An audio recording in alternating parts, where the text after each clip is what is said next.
Welcome to a special interview for The Wire.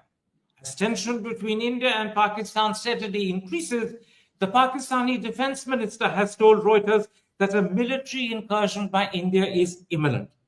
That's the reason why today we speak to Pakistan's former national security advisor about how he views the developing crisis. Does he accept that the slaughter in Pahalgam was the work of a Pakistani terrorist organization? What is his response to India's decision to place the Indus Waters Treaty in abeyance? What is the significance of Pakistan's threat to suspend the Simla Agreement?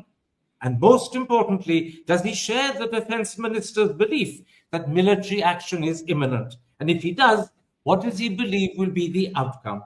Joining me live from Lahore is Imran Khan's former national security advisor and now vice chancellor of Beacon House National University, Moeed Yusuf. Dr. Yusuf, let's start with the biggest concern of all. Yesterday, it was reported that the Prime Minister of India, Mr. Modi, has given the Indian military freedom to choose when they want to carry out military action. Late last night, in a press conference that I believe he held at 2 a.m, your Information Minister, Ataullah Tarar, said Pakistan has credible intelligence that India could strike in 24 to 36 hours. So let me start by asking, do you believe military action is imminent? And are you worried? Good to see you, Karan. Look, I think you have to understand the Modi government has put itself in a real commitment trap. This happens. The playbook is very old. The pattern's very old. There's going to be an attack at 3 o'clock, 3:05, the name of Pakistan, 3:07, confirmed Pakistan, a media frenzy. You turn on Indian media and it seems like, God forbid, the world has been annihilated. On the Pakistani side, it isn't so. In fact, I read a very apt headline, I think in one of the international newspapers, saying the war that's only on one side of the border.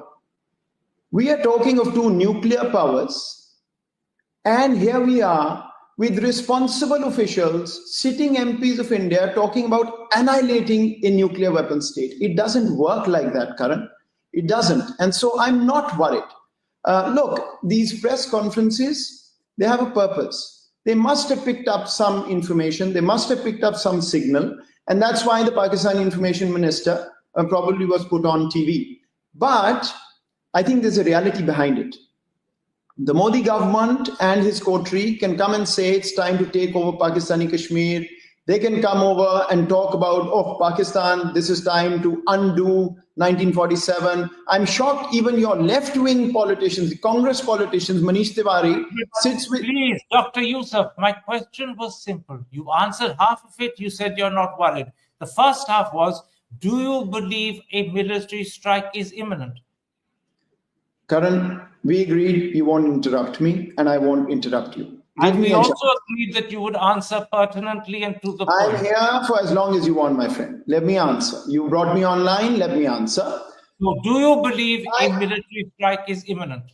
I've got to give you the background if you want to get an answer, okay? So this war hysteria, this media hysteria that we are seeing is a commitment trap. Now, if the Indian government feels the pressure because of this commitment trap, they may try to do something which would try and let off steam. I don't personally think it can happen because the Indian military knows full well that there isn't a military option on the table. There is not a single military option, limited or otherwise, that goes risk-free. I hope. So you don't believe the strike is imminent? Is that what you're saying? Only your government can tell you whether it's imminent or not. I'm just telling you the sensible thing to do for any sane mind is to know that in a nuclear environment, given India-Pakistan's military equation, the option does not exist. 2019 is a very good example. I'm sure your people haven't forgotten that. Tell me, how prepared is Pakistan for a military strike if it happens? Your information minister last night at 2 a.m. held a special press conference to say he believes it could happen within 24, 36 hours. So let me ask you, how prepared is Pakistan for a military strike? What do you think? For the past 8 days, all Pakistan has heard is India is coming. What is a self-respecting nation going to do? Be prepared. But I think, Karan, I want to answer this question differently. I think it's important for the Indian audience to understand something. When you spoke to me last, I was Pakistan's national security advisor. Pakistan has moved since then. And this is a critical point. At that time when I was in office, the word we used to play around with in government was restraint when it came to India. 2019 Pulwama, 2019 Balakot, even then, Pakistan's goal was restraint. The only thing we did was do what you do when a thief enters your house, chase them down. Other than that, we let you carry on with a false narrative that you created to say, oh, no plane came down till we actually showed you the pilot. 2022 missile that flew into Pakistan. What is the situation today? What is the difference you're pointing out? I'm going to get there, Karan. Just give me a second. 2022 missile attack, accidental missile launch, not a word from Pakistan. What did we do? Back channel. Did we touch you when you were in Galwan with China? No. Ceasefire. You say that ceasefires don't happen because Pakistan infiltrates. We agreed to a ceasefire and kept it. There's a change.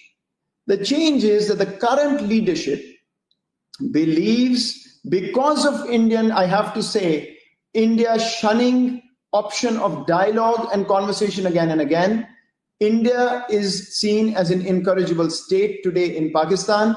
And the difference is that at that time, we used to have a conversation. What would we do in terms of response? Today, no conversation. It's crystal clear. There's a consensus in Pakistan, even as an outsider. I'm not privy to inside information. Pakistan will respond. And the reason for that is that... Let me stop you there. When you say Pakistan will respond, are you suggesting that the restraint that you claim lay behind the response in 2019 when we struck Balakot and you sent in planes into Indian territory, that restraint won't be there this time? That this time the response will be tougher and stronger? Is that what you're suggesting? What I'm suggesting, seeing this as an outsider, is that yes, Pakistan is fed up of Indian hubris. What the Pakistani mind is saying at this point, Karan, is that we showed restraint. We went in a direction. We were talking of economic security and living like civilized neighbors. What did India do? Continue to talk to the world to isolate Pakistan. So you're saying that restraint won't be there this time. I'm pushing you because we don't have endless time.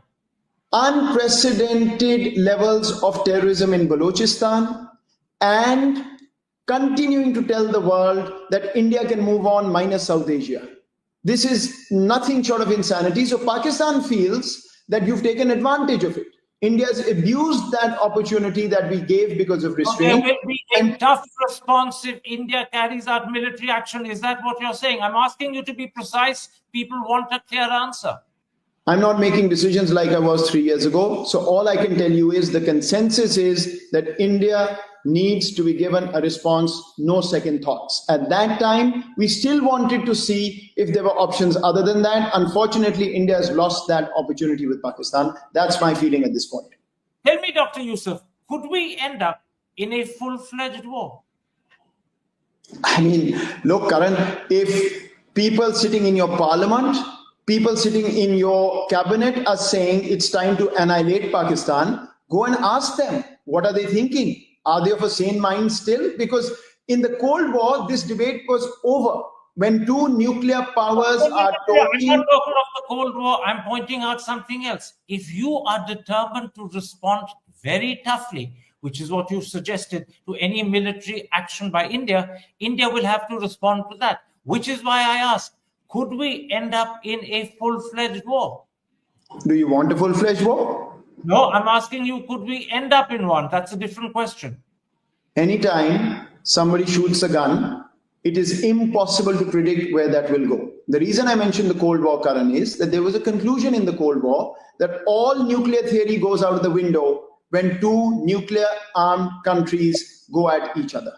So the only way to prevent that is to understand the stakes and not make the first move. Yes, but you're also suggesting that if that first move is made by India, you will retaliate much more toughly than you did in 2019. India will presumably retaliate to that, and therefore the possibility of the two countries ending up in full-fledged war is clear and there. Personally, unless all semblance of sanity has disappeared, there is a reality that I think the Indian military understands more than the politicians. This is a history of the past 25 years. Every time Indian political leaders have asked the Indian military for options, they've gone in and cut a sorry figure.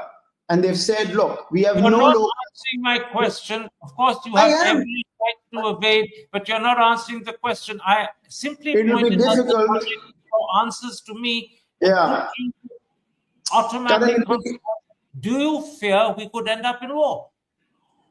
It's going to be difficult for you to understand what I'm saying if you don't hear me. So let's try one more time. What I'm telling you is the Indian military every time has had to tell its political masters that they don't have the kind of options where they can go in and do something to Pakistan where things will be under control.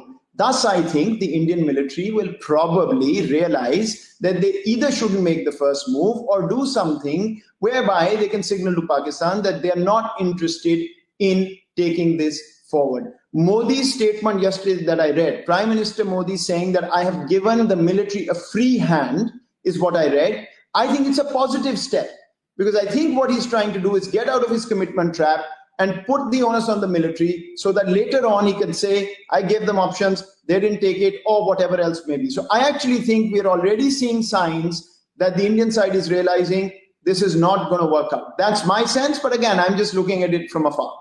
That's a very interesting interpretation. It does unfortunately contradict what Mr. Atullah Tarar, your information minister, said at 2 in the morning when he summoned a press conference. He doesn't believe that the situation is lessening, that by Mr. Modi giving the military freedom to choose when to act, and how far to act, that the situation is lessening. He actually believes a military strike is imminent.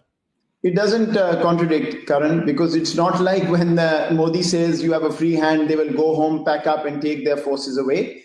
All these signals go on in a crisis. You will have movements on the ground. The officials will pick up those movements. Somebody who has the luxury like me sitting outside will do an analysis. If I was in the government today, perhaps I wouldn't be saying this.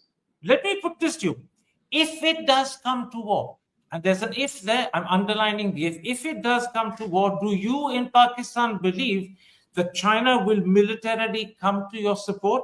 They didn't in Kargil in 1999. They didn't in 2019. But could they come to your support now? We don't need it. When it comes to India, this is what you have to understand, Karan. First of all, let me reiterate. The ease with which you and your media and your officials are talking about war in a nuclear environment in itself shows that there is a serious problem with the collective conscience in India right now. But leave that aside. In Pakistan and India's case, there is zero element of surprise. Each country, both countries know exactly what the other can do. They exactly know what the targets could be. Each and every move is plotted by both. So there is no question of any tactical advantage on either side. That's why I'm saying it's absolutely crazy to even think to try something like this, which is going to be pointless. 1.5 billion people held hostage. So I just hope that sanity prevails. That's all I can say. Let me ask you this. As a former national security advisor, when your government threatens to respond, and I'm quoting your government, with full force across the complete spectrum of national power, if any attempt to divert or stop the flow of water is made, how do you assess this threat to use nuclear weapons? Is it serious or is it bluff? The question is, which country in the world says that I want to become a regional power, I want to be a member of the United Nations Security Council, and will breach one of the most sacrosanct laws in international jurisprudence? We are a lower riparian. The equitable use of water is enshrined in every letter of law. No, you're not answering my question. Forgive me. I asked you a simple question, and I undertook not to interrupt you on the condition that you promised that you would answer questions rather than deliberately deviate. Once again, no, I'm not deviating. I'm asking you, how do you, as a former national security advisor, respond to the threat made by your government to use what they call the full spectrum of national power, which includes nuclear weapons? And I asked you, is that serious or is it a bluff? Karan, to answer why the threat, I have to tell you what has happened. Okay? And what has happened is, just understand this. We all know what's happened. We're living through it. This is the problem. The Indian state has started lying to the people so much that you don't understand. India has declared unilaterally and illegally that a treaty it cannot get out of, it is going to hold in abeyance, and it will hold the future of 250 million people hostage such that they can starve. This is the collective conscience of India, and to this there is a response from Pakistan that if you are going to try and starve my country to death, all my options are on the table. This has been said by Pakistan not today, but 20 years ago in the red lines that were communicated. It's there, knowing full well India has made a horrible mistake in terms of saying IWT. In any case, you've opened a can of worms. You're saying to me this is serious. You're saying to me this is serious. You will very quickly backtrack from IWT because answer my question. Whether we backtrack from IWT or not is another matter, and I'll come to IWT in a moment's time. But answer my question. That threat to use nuclear weapons, you're saying, is serious. What do you think a country would do when you starve 250 million people to death? What do you want us to do? Is that a way of saying yes? I'm asking, what do you want me to do? 250 million people? I'm awaiting the answer from you. I think you're smart enough. You're smart enough to figure it out. Let's move on. Let me put this to you. At the moment, the Pakistan Army's reputation is at a particularly low ebb in your country. You know that far better than I do. It faces major challenges from Afghanistan. It has to regularly confront serious internal terrorism. It supports an unpopular, some would say an unelected civilian government, and that has brought the army itself into disrepute. And then, on top of everything else, there are alleged fissures within the ranks of the army itself and questions being asked about General Moeed personally. As a former NSA, how do you view the position your army finds itself in? I didn't realize we were having a conversation about Pakistan's domestic political scene. If you want to do that, I'm actually not the right person. I don't follow politics. I actually don't know what happens most of the time. You'll have to get another guest for that. But let me just say this much. India never fails to help. Anytime there are any internal tensions in Pakistan. You must have seen the statement yesterday by Imran Khan, basically saying we are one against India. So I think all I can do, if what you are saying you believe is correct, all I can do is thank you, because that's not a conversation happening now. It may be an important conversation, but it's not happening right now. Right now, the conversation is India. And I think you've basically papered over. The reason why those questions about your army are important is they will, in a sense, help determine the effectiveness of the army at this point of time, the unity within the army, the relationship between the army and the civilian government, and the relationship between the army and the rest of the country, because the country thinks that the army is supporting an unelected government. That's why, at this juncture, those were credible questions to answer. But if you don't that's want easy. to answer that, That's easy. That's easy. That's very easy. That's very easy. It has absolutely no impact on what Pakistan is going to do if India does something crazy. Okay. To the last man. No question. Let's then come to how this crisis began. How do you view the terror attack in Pahalgam last Tuesday, which killed 26 innocent civilians and responsibility for which was claimed by the Resistance Front, an offshoot of the Lashkar-e-Taiba, which the United States, the United Kingdom, and the United Nations consider a terrorist organization? How do you view that slaughter in Pahalgam? Well, any single loss of life anywhere to any violence, how can you think of it? There's only one way. There's only one way. Nobody ever can condone anything like that. That's how I think about it. The other part of this is, I think it was a massive intelligence failure, of course, on India's part. You've been telling us and the world for 3 years that Kashmir is absolutely normal. There is no problem there. There's no terrorism. There are no cells. You're asking the world to come and invest in Kashmir. And now you're undermining your own narrative by saying, hold on 1 second. These people came from Pakistan.